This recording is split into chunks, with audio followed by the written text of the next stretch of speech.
Hey kids, you ever want to see a Pinocchio movie where he smells a pile of shit?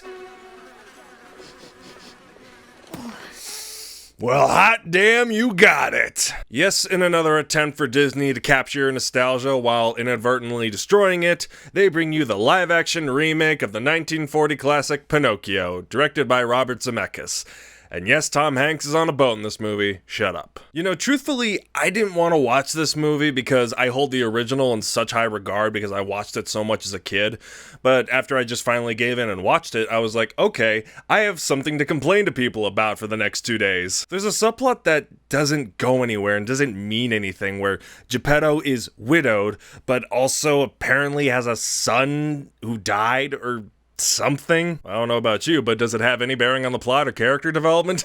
Nope! We don't even get to audibly hear him say that, hey, I wish Pinocchio could be a real boy. But then just a beam of light, blue light, just shoots down on a picture of his supposed dead son, and it like ricochets and hits Pinocchio, the puppet, and I'm just like, so what, is the Blue Fairy performing necromancy now? Is that the kind of Disney universe we're in? I guess so. You guys know that there's a difference between whimsical wishing and playing God, right? But I think it's safe to say that the CGI for most of the characters is fine. It's about as good as it can look without looking so uncanny like the Beast in the Beauty and the Beast remake. In fact, 80% of this movie is actually CGI, you know, spoken for a live-action remake. And there's only like a few key actual set pieces, like, you know, Geppetto's house, like the interior, and the pool room. And Figaro could easily look better, but I'm not gonna deny there will never be a Figaro cuter than the one in the original. That is one of the cutest animated cats of all time. And there are line deliveries that are almost exactly like the original, but that's just giving you the false pretense that this could live up to that one, you know, God forbid. And if you thought the Pauly Shore one from this year didn't make sense, it doesn't, but that one was at least enjoyably bad. This one is just leaving me with so many questions when they use the original as a basis and just, you know, making a lot of weird little tweaks that I don't like. Like when Pinocchio joins the circus, we're introduced to a new live-action character called, I think it's pronounced Fabiana. If not, I'll just call it Fabio right now.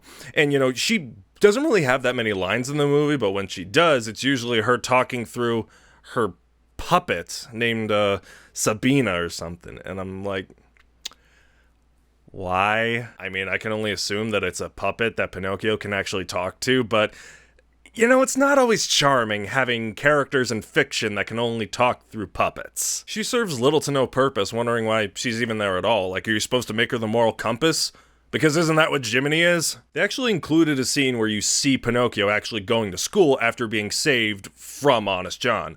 But as soon as he goes in, he gets immediately kicked out for, you know, not being a real boy. And then Honest John comes, picks him back up, and takes him to the show. And it's like, that 5 minutes really didn't need to happen, and it's completely pointless. You know, unless you're really trying to hop on the bandwagon of wooden boy prejudice, as you do. But I also don't love in the script that they had Honest John say things like influencer and almost call Pinocchio Chris Pine. I mean, it's like, how much more modern lingo can we have to connect with the kids? Well, Pinocchio, I don't know, but that Honest John seems pretty sus. Yeah, it sounds pretty stupid, don't it? The film also does that really annoying thing that these remakes do, where most elements just casually stroll by without any proper introduction because the filmmakers already expect you to be, like, predisposed to the original already. But every moment with that just comes off as really awkward. Like, they don't have that scene where Honest John convinces Pinocchio to go to Pleasure Island or whatever, but instead, like, he's heading back to his house, and then the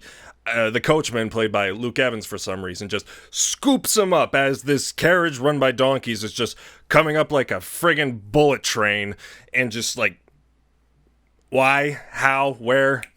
Context, please. A little too on the nose, a lot like Geppetto's cuckoo clocks that all have Disney references in them, and the movie just likes to stop and just show it in your face, like, wow, look at all this clock porn, and it's not really an Easter egg if it's just in your face like that, you know? Even when Disney does all those meta jokes they use to try to acknowledge the criticisms of the original, and they never work. Like I said, you don't actually hear Geppetto say that he wants Pinocchio to be a real boy, or wishes that, but instead he was about to tell Figaro that, and then, boom, alarm clock goes off, and it's just like, okay, kick him in while he's down, why don't you? You're gonna throw in that whole thing about how he's upset that, you know, he's widowed and he doesn't have a son, and then you're just gonna go and call him crazy. Make up your mind!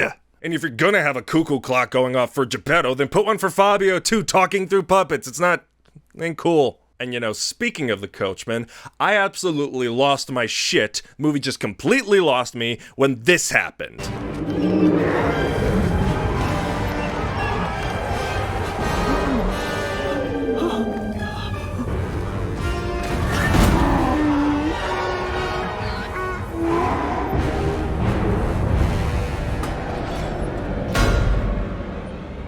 I mean, are you shitting me, guys? I mean, yes, I know the henchmen from the original had a really ambiguous look to them where you couldn't tell what they were, if they were just guys in black suits or whatever, but we could probably follow that logic, but this movie's just like, nope, we're just gonna make them fucking smoke demons for no reason. Like, why? Is it just because that earlier in the film they have a meta joke where that, like, having a talking puppet is not more different than having a talking cricket?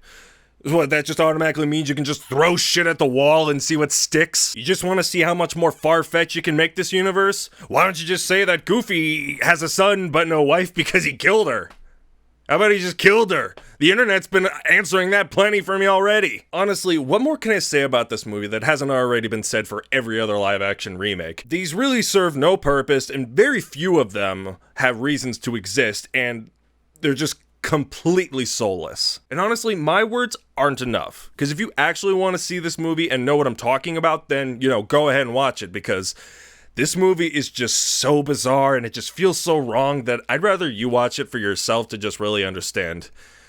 Does that defeat the purpose of this video? I don't know, but I can't answer you guys I can't answer this movie for you guys. And with that said, I'm walking out of this movie with a 1 out of 10. So, you know, check it out and see for yourself. Candy Mountain, you fill me with sweet sugary goodness.